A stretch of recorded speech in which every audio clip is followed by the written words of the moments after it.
Hai Indonesia, salam sejahtera, salam Pancasila. Hari ini kita dalam podcast berjudul Ngobrol Santai tentang Indonesia. Di hadapan saya telah hadir Bapak Dr. Sabta Siagian, seorang aktivis HAM, pemerhati tentang keamanan dan intelijen. Dan topik yang akan kita sampaikan, akan kita bahas pada waktu ini adalah Pancasila sebagai pemersatu bangsa. Benar Pak, seluruh informasi yang telah saya sampaikan kepada penonton bahwa Bapak seorang aktivis Pancasila, begitu juga pengamat tentang keamanan maupun intelijen. Baik, terima kasih. Dan sejauh ini Pak, seringkali kita sebagai warga, sebagai penggiat kegiatan di Indonesia ini bicara Indonesia sebagai dasar negara. Nah, menurut Bapak, tepatkah dikatakan Pancasila itu sebagai dasar negara? Sementara ada juga loh banyak pihak-pihak lain menyatakan bahwa Pancasila ini hanyalah sebagai salah satu pilar. Ini menimbulkan kebingungan juga di tengah-tengah masyarakat. Kira-kira bagaimana sih menurut Bapak? Terima kasih Pak Jan Prido Siahaan di acara kita ini Ngobrol Santai tentang Indonesia. Bapak Ibu yang saya hormati, pertanyaan Pak Jan Prido itu sangat bagus dan luar biasa. Apakah Pancasila hanya sebatas pilar? Tidak. Kalau pilar dalam sebuah rumah ada beberapa pilar itu bukan menjadi suatu basic. Kalau dasar itu adalah bagaimana sesuatu bangunan bila memiliki dasar yang kuat, maka bangunan itu akan kuat. Pancasila itu adalah dasar negara kita, bukan pilar dari bagian keindonesiaan kita. Jadi pemahaman itu, perspektif tentang pilar itu menurut yang saya pelajari dan juga saya pernah berguru di Lemhanas, bahwa Pancasila bukan pilar tapi adalah dasar negara. Seperti itu Pak. Baik Pak, tetapi ternyata walaupun Pancasila sudah didengungkan sejak tahun 1945 itu menjadi dasar negara, bagi banyak orang juga tetap ada kebingungan-kebingungan Pak. Menetapkan Pancasila sebagai dasar negara, tetapi seringkali ini dikontradiksikan dengan bagaimana agama, iman menjadi landasan hidup bagi seseorang penganut misalnya Pak. Nah, kadang-kadang apakah Pancasila ini juga adalah sebagai wujud sebagai sebuah agama di Indonesia, atau bagaimana seharusnya Pak memandang agama sebagai dasar negara dan juga Pancasila sebagai dasar negara maupun juga agama yang dianut oleh masing-masing pribadi Pak? Baik Pak Jan, terima kasih. Di Indonesia secara resmi ada 6 agama, termasuk juga ada agama lokal di setiap wilayah Nusantara ini. Pertanyaannya, apakah Pancasila itu bertentangan dengan nilai-nilai agama? Bukan Pak. Kadang-kadang orang menganutnya Pancasila itu seperti dianggap apakah Pancasila ini diberlakukan seperti agama. Lalu bagaimana dengan agama yang kami percaya, kami imani? Bagaimana melihat ini Pak? Begini, Pancasila, sila pertama itu sama dengan semua agama yang ada di Indonesia maupun agama-agama lokal adalah mempercayai bahwa adanya Tuhan. Setuju Pak. Mempercayai adanya Tuhan yang Maha Esa. Jadi artinya Pancasila bukan menjadi dogma agama. Pancasila bukan dogma agama, tetapi sebagai dasar negara, bahwa negara harus punya dasar, negara harus punya filosofi, bahwa Indonesia bukan negara agama. Indonesia adalah negara yang berdasarkan Pancasila yang menghormati seluruh agama termasuk agama lokal. Dan juga itu Pak, dan juga Undang-Undang Dasar Negara Republik Indonesia tahun 1945 pasal 29 dijelaskan, diberikan kebebasan kepada setiap warga negara untuk menjalankan ibadahnya masing-masing sesuai agama dan kepercayaan.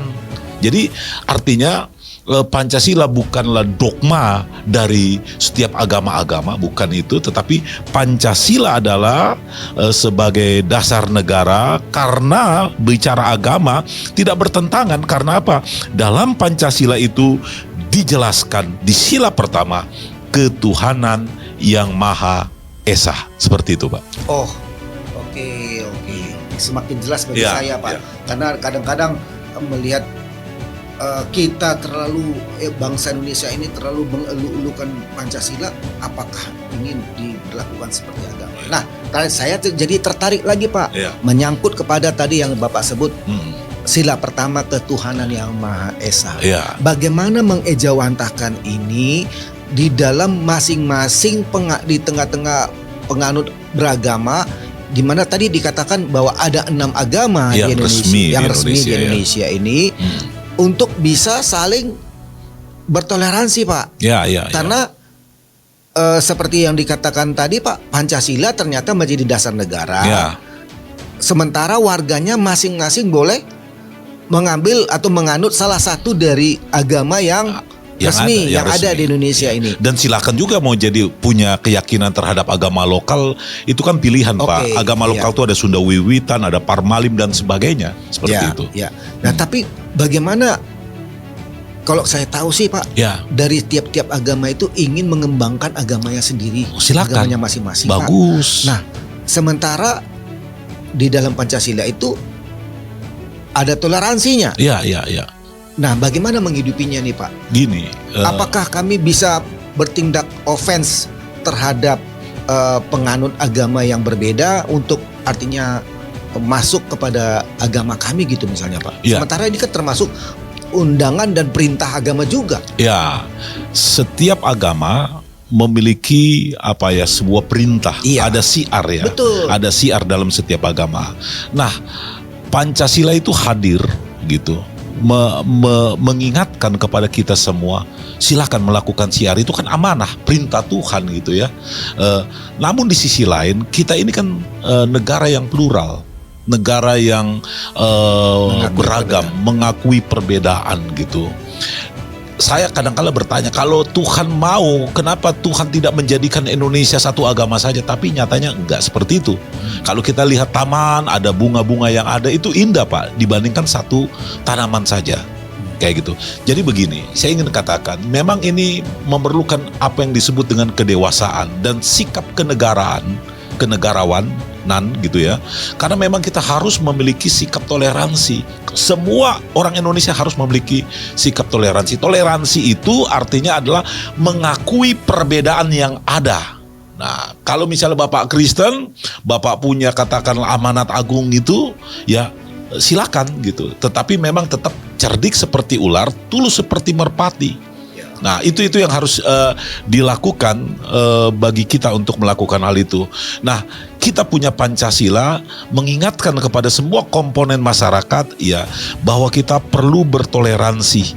Bahwa ternyata di Indonesia ini masih banyak orang-orang yang memiliki yang tidak sama dengan kita.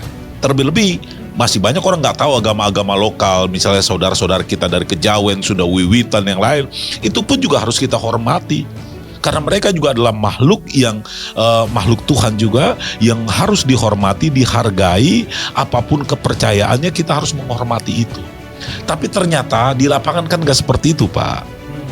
Di lapangan nggak seperti itu. Nah, penyadaran cinta terhadap Pancasila itu harus terus kita tumbuh kembangkan. Dan saya mengatakan Pancasila itu tidak pernah ketinggalan zaman. Kapan di zaman apapun Pancasila itu masuk. Karena Pancasila itu bukan ideologi mati yang hanya dinyanyikan, yang hanya dihafal, orang menghafal Pancasila, bukan itu. Pancasila itu harusnya diimplementasikan oleh setiap masyarakat Indonesia. Dan saya yakin, Pak, dari sila pertama sampai sila kelima, kalau itu diimplementasikan oleh masyarakat Indonesia, Indonesia itu maju, Pak. Tapi kita lihat, Pak, bagaimana mau bicara tentang Pancasila? Saya jujur, Pak ya, pejabat kita banyak yang korup. itu tidak Pancasila, Pak. Walaupun mereka selalu mengatakan saya Indonesia, saya Pancasila, tapi korupsi. Itu kan munafik namanya. Ya. Ya, kita harus konsisten. Kita cinta terhadap Pancasila, kita sayang terhadap Pancasila, kita jaga Pancasila. Kita bumikan Pancasila, bahwa Pancasila adalah ideologi yang pas di Indonesia dan jangan dirubah-rubah lagi dengan ideologi yang lain. Karena Pancasila lahir, hadir melalui suatu proses yang bisa diterima oleh masyarakat Indonesia dengan kultur budaya yang berbeda, ragam agama yang berbeda, itu bisa diterima dan kita bisa bersatu dari Sabang sampai Merauke karena Pancasila, Pak. Oke. Ya. Nah, dari penuturan Bapak tadi, saya jadi tergelitik bertanya seperti ini, Pak. Dengan banyaknya korupsi, tentu timbul kesenjangan sosial, Pak. Ya. Timbul orang yang merasakan diperlakukan tidak adil, Pak. Nah, bagaimana dari sudut pandang Bapak mengatasi Indonesia ini ke depan, Pak? Dari sudut pandang sebagai aktivis HAM, pemerhati keamanan dan intelijen juga, bahwa ini menjadi suatu seperti kita sedang menunggu bom waktu, Pak. Kesenjangan sosial ini semakin parah loh, Pak, semakin jauh. Nah, ini kan jelas juga menjadi hal yang bertentangan dengan Pancasila, yang sedang di Pancasila kita mengupayakan keadilan sosial bagi seluruh rakyat Indonesia loh, Pak. Tetapi kita bisa melihat justru Indonesia semakin kini ini kesenjangan sosialnya semakin tinggi, semakin berjarak. Betul. Nah, kira-kira Pak, bagaimana kita berbicara kepada rakyat, berbicara kepada kaum intelektual, bagaimana juga bicara kepada pemerintah saat ini mengupayakan keindonesiaan yang adil dan ke sosial Indonesia ini, Pak. Pak, sosial ini. Saya melihat di medsos ada seorang membacakan sila Pancasila. Ya. Ketika dibaca itu mereka terharu, Pak. Dan di sila kelima seorang perempuan membacakan Pancasila, keadilan sosial, sambil terbata-bata bagi seluruh rakyat Indonesia, sambil menangis, Pak. Mungkin Bapak pernah lihat medsos itu. Artinya itulah kegundahan anak paskibraka tadi yang membacakan sila Pancasila. Kalau kita lihat di lapangan, Pak, seharusnya pemerintah yang membuat kebijakan harus menjadi contoh teladan dulu tentang artinya berpancasila. Selama ini jujur, Pak, masih banyak yang retorika, bicara Pancasila, bicara saya Indonesia, tapi masih berjamaah untuk melakukan korupsi. Ini menjadi keprihatinan kita bersama. Nah, sekarang bagaimana harusnya yang dilakukan? Dengan rasa hormat saya kepada pemerintah harus memiliki political will yang sesuai dengan Pancasila, keberpihakan kepada kebenaran dan keadilan. Ini yang menjadi permasalahan kita. Bagaimana kita masyarakat dipertontonkan, dipertontonkan dengan sikap ketidakadilan, termasuk juga para eksekutif kita, legislatif kita, Pak. Juga, ya. Mereka jalan-jalan, mereka katanya sih studi banding, Pak. Tapi sarana prasarananya sangat mewah. Sarana prasarana yang sangat mewah, yang kita lihat banyak orang yang mati karena kelaparan, Pak. Dan kita tidak mau seperti Nepal, kita tidak mau seperti negara-negara yang lain saat ini melakukan aksi yang tidak benar. Anarkis, mari kita cintai Pancasila, Pak. Kita mulai dari diri kita sendiri. Pemerintah harus punya kebijakan yang baik, yang benar untuk pro kepada kebenaran dan keadilan. Dan satu lagi mungkin menjadi pertanyaan terakhir, Pak. Dengan maraknya korupsi sedemikian rupa, Pak. Padahal kita terus membangun pemahaman dan rasa Pancasila, rasa cinta kepada Pancasila. Kok seperti mengalami kontradiktif yang begitu, Pak? Apakah ini ada dalam kesalahan dalam pendidikan kita selama ini? Apakah ada hal-hal yang harus kita lakukan lagi? Bagaimana kita menanamkan Pancasila ini di tengah-tengah masyarakat? Tetapi kalau saya sih berpikirnya begini, Pak.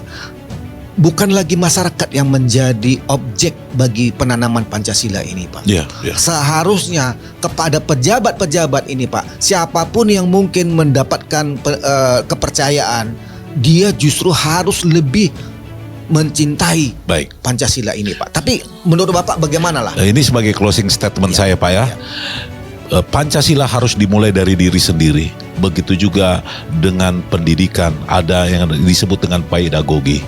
Pedagogi harusnya dimulai dengan bicara tentang etika, sikap moral yang baik, sikap moral Pancasila. Bukan menghafal, bukan hanya melihat pada knowledge, ukuran orang pintar itu dari matematika, tetapi dimulai dari budi pekerti, etika yang baik, menghormati orang tua, mencintai bangsa dan negara. Itulah yang berjiwa Pancasila seperti itu. Itu closing statement saya.